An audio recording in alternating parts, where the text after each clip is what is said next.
Customer के साथ sampling order करो, ये बहुत ज़रूरी है। ये कस्टमर अगर नहीं भी कहे ना तब भी करो। बाहर के टेक्निकल सवालों का जवाब आप नहीं दे पाएँगे। दूसरी बात शिपमेंट के लीगल कंप्लायंस की भी तो एक रिक्वायरमेंट होती है ना, कि किसी को भी नए होने से प्रॉब्लम नहीं है। आपके नए होने से प्रॉब्लम नहीं है। आप अगर प्रीपेयर्ड नहीं है इससे प्रॉब्लम सबको होगी, क्योंकि लोग आपको यहाँ पर सिखाने के लिए नहीं बैठे। कोई नहीं रिस्क लेना चाहता। ओके, तो हमारे एक स्टूडेंट का सवाल था कि सर आप हमेशा कहते हैं कि प्रोडक्ट की नॉलेज होना बहुत ज़रूरी है एक्सपोर्टर के लिए। तो उनका सवाल ये है कि जैसे बट हम जैसे नए लोग जो मर्चेंट एक्सपोर्टर बनना चाहते हैं और एग्जांपल के लिए हर्बल प्रोडक्ट या आयुर्वेदिक प्रोडक्ट पे काम करना है, तो इसकी नॉलेज कैसे गेन होगी? और क्योंकि वो तो नए हैं इस लाइन में, तो मैं आपको बता देता हूँ भाई कि देखिए, प्रोडक्ट की नॉलेज जो है ना वो मोस्ट इम्पोर्टेंट है, एक्सपोर्ट बिजनेस के लिए हो चाहे डोमेस्टिक बिजनेस के लिए हो। तो इसमें नॉलेज कैसे गेन होगी, सबसे पहले ये सवाल आता है। लेकिन उससे भी पहले एक बात ये है, समझना ज़रूरी है कि प्रोडक्ट की नॉलेज क्यों ज़रूरी है।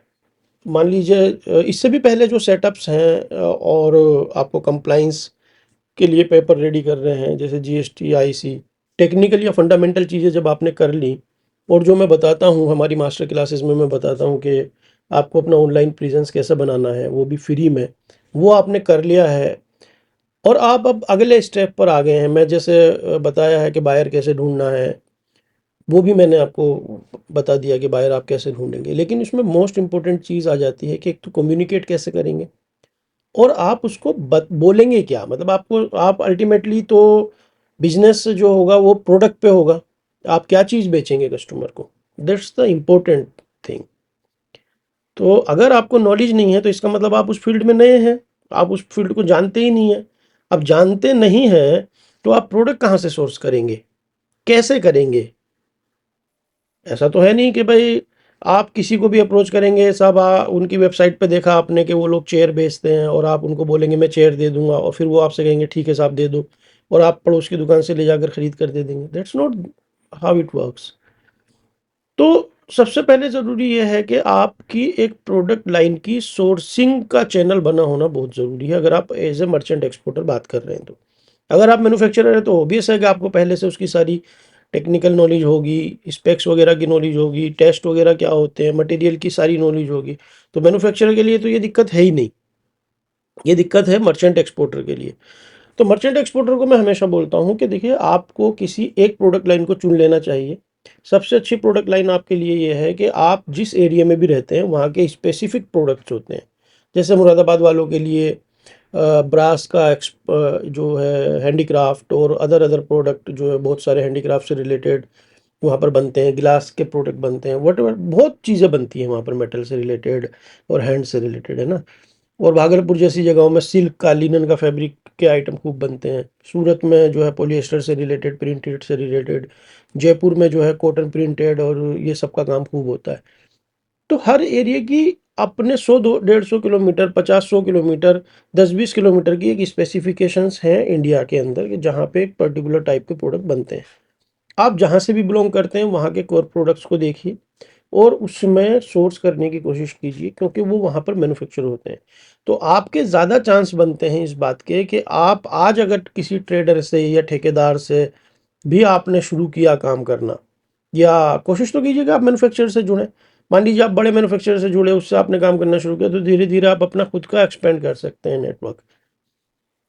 वो तब हो पाएगा जब आप वहाँ होंगे जहाँ जहाँ आपका काम हो रहा होगा। फिर दूसरी चीज़ एक और होती है कि प्रोडक्ट आया, आप मान लीजिए मुरादाबाद से सोर्स कर रहे हैं और बैठे हैं भागलपुर में। अब मुरादाबाद से जब गुड्स आपके भागलपुर जाएंगी, वहाँ जाके आप देखेंगे यार ये तो ख़राब माल भेज दिया इन्होंने, फिर क्या करेंगे उसका, फिर आप वापस भेजेंगे। So it's very difficult. तो इसीलिए ये बहुत ज़रूरी है कि शुरू में आप उन प्रोडक्ट से शुरू करें जो आपके आसपास हैं, पहला पॉइंट। दूसरा पॉइंट ये है कि उसके बारे में नॉलेज गेन करना शुरू करें। इंडिया मार्ट पे देखें लोग कैसे बेच रहे हैं, फेयर में जाएं, वहाँ पे जा करके प्रोडक्ट देखें लोग कैसे डिस्प्ले कर रहे हैं।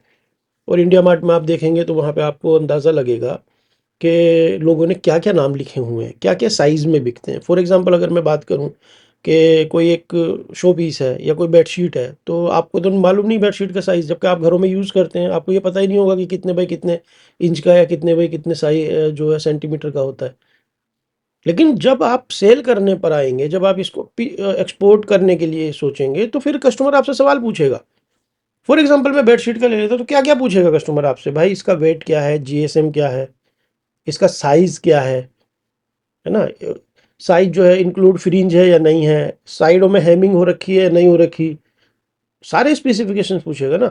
ये जो कलर है ये कितना फ्री है, ये कितना फास्ट है, एजो फ्री है या नहीं है, जो काउंट यूज हुआ है इसके अंदर वो क्या है, ये भी पूछ सकता है। जबकि इतनी नॉलेज नहीं होती है ज़्यादातर लोगों को, लेकिन फिर भी पूछ सकता है। कॉटन है या इसमें मिक्स है। तो ये सारी की सारी जो टेक्निकल नॉलेज है आपको अपने प्रोडक्ट के बारे में, जैसे आपको हर्बल के बारे में आपने, इन्होंने हमारे जो व्यूअर हैं उन्होंने सवाल किया था, तो आपको हर्बल प्रोडक्ट करना है, मान लीजिए कोई पाउडर करना है, तो वो पाउडर लीफ का है या छाल का है ना, या पौधे का ही है पूरा, ये आपको नॉलेज होनी चाहिए। तीनों में फ़र्क क्या होता है, कितना मॉइस्चर है, ये सारी की सारी नॉलेज आपको होगी। कितना कितना प्योर है ना। और जैसे ऑयल वगैरह के बारे में, हर्बल के बारे में बताया जाता है कि भाई कोल्ड एक्सट्रैक्ट हुआ है या कैसे मशीन से निकाला है, तो उसके अंदर प्रॉपर्टीज हो जाती हैं। तो ये टेक्निकल सारी की सारी नॉलेज जब आप उस प्रोडक्ट लाइन को चुन लेंगे, पहले तो आपको इम्पोर्टेंट है कि आप प्रोडक्ट लाइन चुनें, और प्रोडक्ट लाइन चुनने के बाद जब आप चुन लेंगे ना, तो उसके बाद आपको ये सारी की सारी चीज़ों का जवाब कस्टमर आपसे मांगेगा। आप जैसे ही कम्युनिकेशन शुरू करेंगे, ठीक है, वो आपकी वेबसाइट पर आ गया, उसने देख लिया, ओके ओके आप ये चीज़ें करते हैं, अब वो आपसे पूछेगा कि मुझे इतने इतने, फॉर एग्जांपल आपसे उसने कहा कि मुझे 1000 पैकेट ये मोरिंगा लीफ पाउडर के चाहिए, तो मोरिंगा लीफ पाउडर के बहुत कुछ हो सकता है। तो वो जब आपसे सवाल करेगा और आपको उसके बारे में पता नहीं होगा, और दूसरी बात एक और है कि अगर आप सोर्स करने के लिए जाएंगे, मार्केट में जाएंगे, तो आप क्या कह के मांगेंगे, 50% प्योरिटी वाले का क्या है, 70% प्राइस का डिफरेंस आएगा। तो अगर आपको टेक्निकल नॉलेज नहीं होगी कि इसके लैब टेस्ट क्या होते हैं, इसकी टेक्निकल नॉलेज नहीं होगी, तो आप उसको सोर्स कैसे करेंगे। 10 रुपये वाली चीज़ आपको कोई 20 रुपये में दे देगा, है तो मोरिंगा लीफ पाउडर ही, लेकिन कोई जब आपको नॉलेज नहीं होगी तो आप उसको नहीं खरीद पाएंगे, उसको सोर्स नहीं कर पाएंगे। और कस्टमर तो नहीं खरीदेगा ना आपसे, कस्टमर तो नॉलेज लेके बैठा है। और अगर कस्टमर भी बेवकूफ़ बन गया मान लीजिए, और आप उसने भी खरीद लिया, तो कल को फिर वो आपसे बिजनेस नहीं करेगा, क्योंकि जो हाँ वो बेचेगा वहाँ उसका कस्टमर बेवकूफ़ नहीं होगा। तो ये बात समझने की है कि प्रोडक्ट नॉलेज होना क्यों ज़रूरी है, इस पर मैंने अभी रोशनी डाली, और ये बहुत ज़्यादा ज़रूरी है, क्योंकि बिजनेस ही नहीं मैच्योर होगा। ज़्यादातर लोग जो हमारे एक्सपोर्ट में यहाँ एकेडमी से जुड़ते हैं, वो लोग ये कहते हैं कि सर मैंने 2000 लोगों से कांटेक्ट कर लिया, 3000 लोगों से कांटेक्ट कर लिया, कोई रिप्लाई नहीं करता, है ना। रिप्लाई करते हैं तो लोग, बात ख़त्म हो जाती है बीच में। उसके पीछे रीज़न ही ये है, क्योंकि देखिए जो लोग आप मैं मुझे आज मैं 2006 से मैंने एक्सपोर्ट करना शुरू किया रेगुलर, 2004 में मैंने कंपनी बनाई थी। आज मुझसे अगर टेक्सटाइल के बारे में या हैंडीक्राफ्ट के बारे में या और चीज़ों के बारे में अगर कोई पर्सन मुझसे बात करता है, तो मैं 1 मिनट में ये अंदाज़ा लगा लेता हूँ, 1 मिनट में मुझे पता चल जाता है कि ये कितने पानी में है। ये उठा ऐसे ही मार्केट से सैंपल उठा करके मेरे पास ले आया है, या इसे नॉलेज भी है, या इसका कोई सेटअप भी है, उसके बताने के बगैर मैं जान जाता हूँ। That's the experience actually. तो ऐसे ही आपके बायर भी होंगे, जो बायर ऑलरेडी सक्सेसफुली बिजनेस कर रहा है मार्केट में, उसे सारी नॉलेज होती है। तो ये बात समझने की है कि प्रोडक्ट की नॉलेज की वजह से ही जब आप कम्युनिकेट करते हैं कस्टमर से, और वो आपको रिप्लाई नहीं करता, या रिप्लाई करता है तो 2-4 मेल के बाद ख़त्म हो जाती है बात, दैट्स द रीज़न एक्चुअली। वो समझ जाता है कि आपको नॉलेज नहीं है, आप नए हैं। ये बात समझने की है कि किसी को भी नए होने से प्रॉब्लम नहीं है, आपके नए होने से प्रॉब्लम नहीं है। आप अगर प्रीपेड नहीं है, इससे प्रॉब्लम सबको होगी, क्योंकि लोग आपको यहाँ पर सिखाने के लिए नहीं बैठे, कोई नहीं रिस्क लेना चाहता, कोई कस्टमर आपके साथ रिस्क नहीं लेगा। क्योंकि अगर आप नए भी हैं, बिजनेस नया स्टार्ट कर रहे होंगे ना, लेकिन नॉलेज तो आपके पास होगी। तो नॉलेज कैसे आपको जो है, सबसे पहले क्या है कि बायर के टेक्निकल सवालों का जवाब आप नहीं दे पाएंगे। दूसरी बात, शिपमेंट के लीगल कंप्लाइंस की भी तो एक रिक्वायरमेंट होती है ना, कि कोई पाउडर है उसके अंदर इतना से ज़्यादा मॉइस्चर नहीं जा सकता, ये कंडीशन में नहीं जा सकता, ये वाली चीज़, ये वाला ऑयल एक्सपोर्ट नहीं हो सकता, गवर्नमेंट ने बैन, अगर इसके बारे में नॉलेज भी तो आपको ज़रूरी है ना। जो कंप्लाइंस भी में आप अटक जाएंगे। मान लीजिए आपने सोर्सिंग भी कर ली, बायर ने ऑर्डर भी दे दिया, लेकिन आपको नॉलेज नहीं है प्रोडक्ट की, तो आपका कस्टम में जाके अटक गया।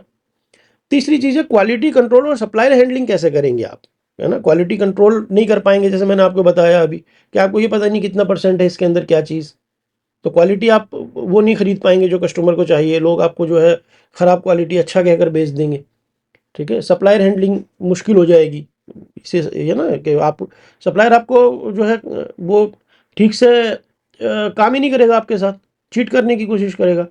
प्राइसिंग और नेगोशिएशन पावर स्ट्रांग होगी आपकी, अगर आपको टेक्निकल नॉलेज होगी, फंडामेंटल नॉलेज होगी प्रोडक्ट की। तो आप समझ रहे हैं ना, तभी तो आप प्राइसिंग पे वो कर पाएंगे। कस्टमर कहता है कि यार मुझे 100% प्योरिटी का चाहिए और आपको पता है ये, लेकिन कस्टमर आपको समझ रहा है कि यार ये नया है, आपको पता चलेगा कि उसने ऑर्डर दे दिया और आप बिजनेस बचाने के चक्कर में फिर उसे ऑर्डर को पूरा करते फिर रहे हैं। तो इससे प्राइसिंग और नेगोशिएशन पावर आपकी स्ट्रांग होगी कि भाई मुझसे कोई कहने लगे यार ये बेडशीट है साहब, और ये बेडशीट 100% कॉटन की है, और एक ये बेडशीट है देखो देखने में एक जैसी लग रही है लेकिन इसमें पॉलिएस्टर मिक्स है 50%। तो मुझे पता है ना कॉटन वाली महंगी होगी, पॉलिएस्टर वाली सस्ती होगी। क्यों, कब पता है? जब मुझे प्रोडक्ट की नॉलेज है। तो कस्टमर कहेगा दोनों एक प्राइस में दे दो मुझे, तो अब मुझे नॉलेज नहीं होगी, मैं ऑर्डर ले लूंगा, मैं फंस जाऊंगा। ठीक है, तो फिफ्थ नंबर पर है लॉन्ग टर्म ट्रस्ट और रिपीट ऑर्डर के लिए बहुत ज़्यादा एसेंशियल है ये। अगर उसके बगैर आप बिजनेस कर ही नहीं पाएंगे, बहुत मुश्किल है। अब मैं आपको थोड़े से कुछ टिप्स दे देता हूँ कि आप इसको गेन कैसे करें, है ना, कि आप अपनी जो नॉलेज है प्रोडक्ट के बारे में उसको कैसे बढ़ाएं। तो पहले तो सबसे पहले आपको स्कोप समझना है ना, प्रोडक्ट क्या है। ठीक है, पाउडर है, उसका एक्सट्रैक्ट है, कैप्सूल है, और उसका मार्केट कौन सा है। तो सबसे पहला सवाल आप ये नोट कर लीजिए। मैंने एक लिस्ट बनाने की कोशिश की है जिससे कि आप लोगों को हेल्प हो सके। तो आप नोट कर लीजिए, है ना, कि नंबर वन, इसको स्कोप समझना है ना। प्रोडक्ट फॉर्म की क्या है, क्या उसका प्रोडक्ट का जो है वो फॉर्म क्या है। वो पाउडर में है ना, वो ऑयल के शक्ल में है, वो आप कहिए कैप्सूल की शक्ल में है, जो वट एवर उसकी जो शक्ल क्या है। दूसरी बात यह है कि रूल्स पढ़ो उसके बारे में, एफएसएसआई, आयुष प्लस बायर, जो मैं अभी आपको आपके हर्बल प्रोडक्ट के हिसाब से बता रहा हूँ। बायर कंट्री का इंपोर्ट रेगुलेशन, ये बहुत इंपॉर्टेंट है। मान लीजिए आपके इंडिया में तो एक्सपोर्ट करना है, लेकिन इतने कंट्रीज हैं दुनिया में जहाँ पे हो सकता है कहीं पे वो बैन हो। तो आपको एफएसएसआई के रूल पढ़ने हैं, क्योंकि वो आपका लाइसेंस उसके अंदर लगेगा। आयुष के रूल पढ़ने हैं, ठीक है, और बायर कंट्री का जो इंपोर्ट रेगुलेशन है उसके बारे में नॉलेज लेनी है, और वो आराम से आपको गूगल पे मिल जाएगी। That's not a thing. आपको एचएस कोड पता होना चाहिए, और जब आप उसमें काम करेंगे तो एचएस कोड आपको पता चल जाएगा, और वो उसकी फॉर्म पता होनी चाहिए, है ना, नाम पता होना चाहिए। अब तीसरी चीज़ है स्पेक शीट बनाओ। एक स्पेक शीट में क्या क्या लिखना है, जैसे उसका साइज क्या है, मॉइस्चर कितने परसेंट है, एक्टिव कंपाउंड क्या है, हैवी मेटल्स जो है उसके अंदर वो कितना क्या पोजीशन है। तो इसकी एक स्पेक शीट होनी चाहिए कि इसकी टेक्निकल नॉलेज की। ठीक है ना, इसका स्पेक शीट का होना बहुत ज़रूरी है। उसके बाद आप फोर्थ नंबर पर सप्लायर को शॉर्ट लिस्ट करो, है ना, जो सप्लायर्स हैं उनको शॉर्ट लिस्ट करो। उनका लाइसेंस, सीओए और सैंपल जो है ना वो उनसे कलेक्ट करने हैं आपको, शॉर्ट लिस्ट करने के बाद। फिर प्रोडक्ट की लैब टेस्टिंग कराना बहुत ज़रूरी है, या अगर आपको जो आपके सप्लायर है उनसे लैब टेस्ट मिल जाए, तो हाँ भाई ये प्रोडक्ट है, इस प्रोडक्ट का देखो ये लैब टेस्ट है, आपको वो कॉपी दे देगा। उस कॉपी के अंदर आपको सारी जो है नॉलेज मिल जाएगी कि ये चीज़ें हैं इसके अंदर। क्योंकि इस तरह की फूड प्रोडक्ट में और इनमें लैब टेस्टिंग होती है, सारे सप्लायर करा के रखते हैं। ठीक है, तो वहाँ से आपको काफ़ी नॉलेज मिल जाएगी। 6 नंबर पर कॉस्टिंग समझो। ठीक है, 5वें नंबर पर जो मैंने लैब टेस्टिंग की बात करी, जब आप करने लगेंगे काम और आप गेन करने लगेंगे, पैसा कमाने लगेंगे, तो तब आपको लैब टेस्टिंग फिर खुद भी करानी चाहिए, है ना, सिर्फ उनके ऊपर नहीं रहना चाहिए, क्योंकि कितनी दफ़ा लोग लैब टेस्ट फेक भी करा के रखते हैं। तो 6 नंबर पर हम बात करते हैं कॉस्टिंग समझो। पहले प्रोडक्शन उसकी, plus testing, plus packaging, plus export export cost. ये चारों कॉस्ट जो है आपकी आपके जहन में होनी चाहिए एक्सपोर्ट ऑर्डर लेने के लिए, है ना। अगर ये नहीं होगी तो आप जो है किसी भी, अब मान लीजिए गलत रेट में अगर आपने ऑर्डर ले लिया तो बहुत प्रॉब्लम हो जाएगी। 7 नंबर पर आपको समझना है पैकेजिंग और लेबलिंग। ये जो इसकी पैकेजिंग जो है किस तरह की होती है ना, मार्केट के हिसाब से कौन सी मार्केट में क्या चलता है, ये सारी की सारी चीज़ों को समझना बहुत ज़रूरी है। कलर कॉम्बिनेशंस में भी इससे फ़र्क पड़ता है। ठीक है, और मॉइस्चर और इन सारी चीज़ों से बचाने के लिए भी लेमिनेटेड है, नॉन लिमिटेड है, इन सारी चीज़ों का फ़र्क पड़ता है। ठीक है, बॉक्स में होगी या पॉली बैग में होगी, तो ये चीज़ समझने की है। फिर 8th नंबर पर मैं बात करूंगा पायलट शिपमेंट करो। छोटा ऑर्डर करो पहले शुरुआत में, कस्टमर के साथ सैम्पलिंग ऑर्डर करो, ये बहुत ज़रूरी है। ये कस्टमर अगर नहीं भी कहे ना तब भी करो, है ना। बल्क में काम करने से पहले छोटे ऑर्डर जरूर करो हर कस्टमर के साथ, उसका अच्छा बुरा भी पता चलेगा, उस प्रोडक्ट के बारे में भी पता चलेगा। क्योंकि कितनी ऐसी हिडन चीज़ें होती हैं जो आपको पता ही नहीं होती, और बहुत मुश्किल होती है फिर बाद में, बहुत प्रॉब्लम होती है। एक दफ़ा हमने मान लीजिए हमने बल्क बाइंग कर ली और कस्टमर ने कहा कि सैंपल भेज दो, और हम इतना पैकेजिंग में लगे हुए हैं, जब तक हमारी शिपमेंट पैक हुई कस्टमर को सैंपल पहुंचा और कस्टमर ने फेल कर दिया। तो एक पायलट ऑर्डर करना बहुत ज़रूरी है ना। और उसके बाद स्केल जो सिस्टम है स्केल करो, 9th नंबर पे नोट करो कि क्यूसी सिस्टम और सर्टिफिकेशन के साथ उसको स्केल करना है। मतलब हमारी क्वालिटी चेकिंग का जो सिस्टम है ना वो बहुत ज़रूरी है। हर शिपमेंट को हम सप्लायर के प्रेमिसेस से उठाने से पहले उसकी क्यूसी, उसकी क्वालिटी चेक करेंगे, बहुत ज़रूरी है। ठीक है। तो आप ये जो नॉलेज है आपको, अगर आप हर्बल प्रोडक्ट के बारे में बात कर रहे हैं और किसी भी प्रोडक्ट में ये सारी की सारी चीज़ें अप्लाई होती हैं। ठीक है। तो आप लोग इन पॉइंट्स पे ध्यान दें। कोई आपका सवाल है तो आप कमेंट करके पूछ लें मुझसे। और लर्निंग जो है ना वो करने से होगी। विंडो शॉपिंग कीजिए इंडिया मार्ट जैसी वेबसाइट्स पे, और जो भी वेबसाइट्स हैं ऑनलाइन में, गूगल पे, प्रोडक्ट लाइन पे, रिटेल वेबसाइट्स पे जाओ, फ्लिपकार्ट, अमेजोन और अमेजोन.com वगैरह जो यूएसए की वेबसाइट हैं, इन पे जा करके अपनी लाइन के प्रोडक्ट के बारे में नॉलेज गेन करो। वहाँ पे लिखो मोरिंगा, मोरिंगा से आपको वहाँ पे सब नज़र आ जाएगा अगर आपको मोरिंगा करना है तो। है ना, वो कैप्सूल में भी हो रहा है, ये भी हो रहा है, उनके फॉर्म नोट करो, सीखो इससे। नोट करो यार, ये तो पाउडर भी बिक रहा है, ये तो इसकी डंडी भी बिक रही है, ये तो छाल भी बिक रही है, ये तो कैप्सूल भी बिक रहा है, ये नोट करो। उसके अंदर सारी स्पेसिफिकेशंस दिए होते हैं उन्होंने, क्या साइज है, क्या वेट है, क्या मॉइस्चर है, everything you will get there. आज तो डिजिटल की वजह से इतना आसान हुआ है, बहुत ज़्यादा आसान हो। तो वहाँ कैप्सूल है, उस कैप्सूल की प्रॉपर्टीज़ क्या है, उसमें सब लिखा हुआ होगा। क्योंकि जो ऑनलाइन सेलर है उनके लिए ये मैंडेटरी होता है कि वो लोग वहाँ पर लिखते हैं हर चीज़। कैप्सूल जो है वो किस चीज़ का बना हुआ है, क्या क्या चीज़। तो आपको सारी प्रोडक्ट की नॉलेज वहाँ से मिल जाएगी, बहुत ईजी है। फिर उन स्पेसिफिकेशन से आपको नॉलेज होगी। आप जब सप्लायर से बात करेंगे तो सप्लायर को भी अंदाज़ा लगेगा यार ये जो प्रोडक्ट के बारे में बात कर रहा है इसे नॉलेज है, ये ऐसे ही नहीं उठ के चला आया। तो वो आपको फिर रिस्पॉन्स भी देगा, वो आपके साथ अच्छे से बिजनेस करने की कोशिश भी करेगा।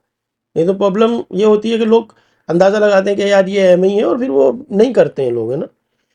ठीक है दोस्तों, आई थिंक ये सब्जेक्ट क्लियर है आपको। और थैंक फॉर वाचिंग। आपके कोई भी और सवाल हैं तो आप हमारे टेलीग्राम ग्रुप से जुड़ सकते हैं। टेलीग्राम ग्रुप है ग्लोबल एग्जिम एकेडमी, वहाँ पर हम फ्री में हेल्प करते हैं। ये भी हमारे एक स्टूडेंट का क्वेश्चन था, उसी पर मैंने ये वीडियो बनाई है।